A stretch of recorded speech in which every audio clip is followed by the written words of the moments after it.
നിങ്ങളുടെ ഫേവറേറ്റ് സീരിയലുകൾ ടിവിയിൽ വരുന്നതിന് മുൻപേ സൺ നെക്സ്റ്റ് ആപ്പിൽ കാണാം. ഇനി എല്ലാവർക്കും മുൻപേ കാണൂ. ഇപ്പോൾ തന്നെ സൺ നെക്സ്റ്റ് ആപ്പ് ഡൗൺലോഡ് ചെയ്ത് സബ്സ്ക്രൈബ് ചെയ്യൂ. മുറി കൊണ്ടേ കിടത്തി ഉറക്കം നോക്കിയതാ പാവത്തിന്. സങ്കടം സഹിക്കാൻ വയ്യാതെ ഞാൻ കുറച്ചേരം ഒന്ന് പുറത്ത് നിന്നോട്ടെന്ന് പറഞ്ഞ് പ്രണവ് മുറിയിൽ ഇറങ്ങിപ്പോയി. അപ്പൊ ഈ നിധി തടഞ്ഞു നിർത്തി പ്രണവിനെ തല്ലാൻ നോക്കി. അതറിയോ നിങ്ങക്ക്? എന്താ നീ പറയുന്നേ? ഇവിടെ തല്ലാൻ പോയെന്നോ? അതുകൂടി ആയപ്പോ പ്രണവ് കരഞ്ഞുകൊണ്ടാ തിരിച്ച് മുറിയിലേക്ക് വന്നത്. മുറിയിൽ വന്ന് എന്റെ മടിയിൽ കിടന്ന് പൊട്ടിക്കരയായിരുന്നു. ഏട്ടത്തിനാണ് വിളിക്കുന്നെങ്കിലും ഞാൻ എന്റെ അമ്മയ്ക്ക് കൊടുക്കുന്ന അതേ ബഹുമാനല്ലേ കൊടുക്കുന്നതെന്ന് പറഞ്ഞിട്ടാ കരഞ്ഞത്. എന്താ ശിവാനി നീ പറയുന്നേ? നിധി പ്രണവിനെ അടിക്കാൻ കയ്യോങ്ങിയെന്നോ? സത്യമാണോ ഇത്? സത്യം ആന്റി.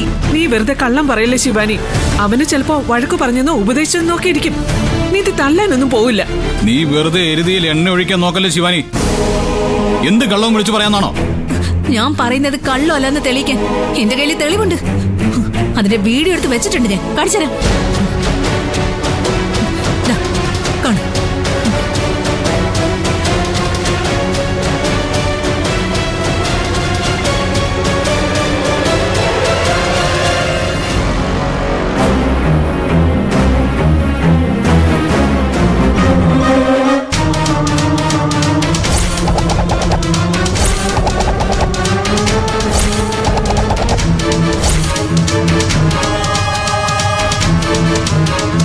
ഞാൻ വീഡിയോ ഒന്നുകൂടി പ്ലേ ചെയ്ത് കാണിച്ചു തരാം. നോക്ക്.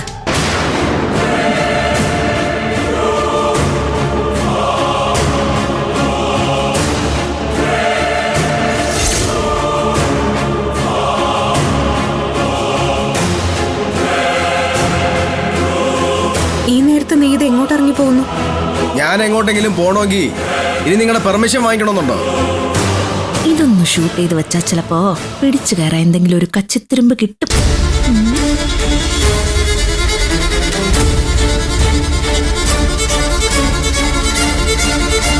ഞാൻ തനിച്ച് ബിസിനസ് തുടങ്ങണോ വേണ്ടയോ എന്ന് ഞാൻ അങ്ങ് തീരുമാനിച്ചാൽ മതി. അതിന് നിങ്ങളുടെയോ നിങ്ങളുടെ കെട്ടിയോ സമ്മതത്തിന്റെ ആശീർവാദത്തിന്റെ ആവശ്യമൊന്നും എനിക്കില്ല. ഈശ്വര, ഇതൊന്ന് കൊടുത്തു കിട്ടിയെങ്കി. അയാളുടെ അവസ്ഥ ഇതൊക്കെ തന്നെയാ. ഏതോ ഒരു അനാഥാലയത്തിൽ കിടന്ന് അനാഥനായിട്ട് തന്നെ ഒടുങ്ങേണ്ട ഒരു ജന്മത്തിനെ ഈശ്വരമംഗലം ഗ്രൂപ്പ് ഓഫ് കമ്പനീസിലെ ചെയർമാൻ കസേരയിലല്ലേ ഇരിക്കാനുള്ള ഭാഗ്യം ഉണ്ടായത്. ഒന്നുകൂടി അങ്ങോട്ട് കത്തി കയറട്ടേന്ന്. ഒരു സുപ്രഭാതത്തിലെല്ലാം നഷ്ടപ്പെടുന്നു തോന്നിയപ്പോഴത്തേക്ക് സഹിക്കുന്നില്ലല്ലേ? ദൈവമേ, നീ എന്റെ പ്രാർത്ഥന കേട്ടു. കൃത്യസമയത്ത് ഇറങ്ങി വരാൻ തോന്നിയത് എന്റെ ഭാഗ്യം. നിങ്ങളെന്നെ തല്ലാൻ കയ്യോങ്ങിയല്ലേ? കാണിച്ചു തരാ ഞാൻ.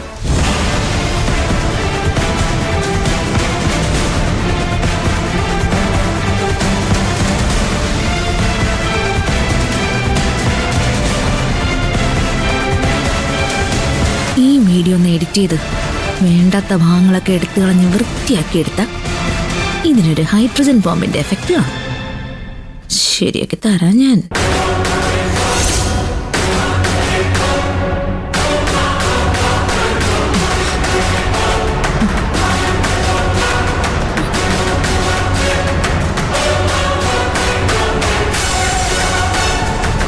ഇപ്പൊ വിശ്വാസായോ?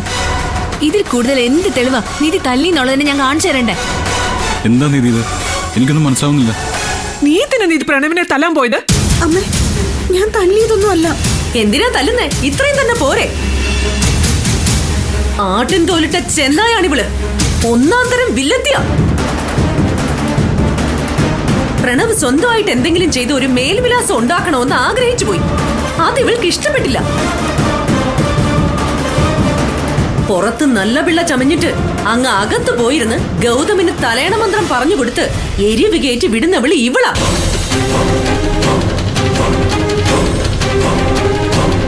ഇപ്പൊ കാര്യങ്ങൾ അതിലും നിൽക്കില്ലെന്നായപ്പോ ആരും കാണാതെ ഇവള് നേരിട്ട് രംഗത്തിറങ്ങിയതാ. നമ്മളെ സ്നേഹിച്ച ഒരാള് നമുക്കെതിരെ തിരിയുകയും അടിക്കാൻ കയ്യോങ്ങുകയും ചെയ്ത പ്രണവിനെ പോലെ ഒരു ശുദ്ധ മനസ്കന് അത് താങ്ങാവുന്നതിലും അപ്പുറമായി പോകും. ഗൗതമിന്റെ വിഷയത്തിലൊന്നും ആയിരിക്കില്ല. അതിനവൻ വീട് വിട്ട് പോവുകയില്ല. ഇവള് കാരണോ, ഇവൾ ഒറ്റ ഒരുത്ത് കാരണോ അവൻ വീട് വിട്ട് ഇറങ്ങി പോയത്.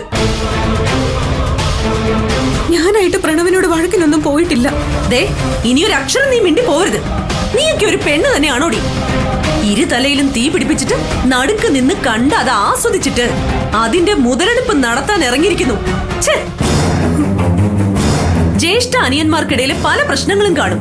ഇപ്പൊ നീ കാണിച്ചതെന്താ? മനഃപൂർവ്വമല്ലേ?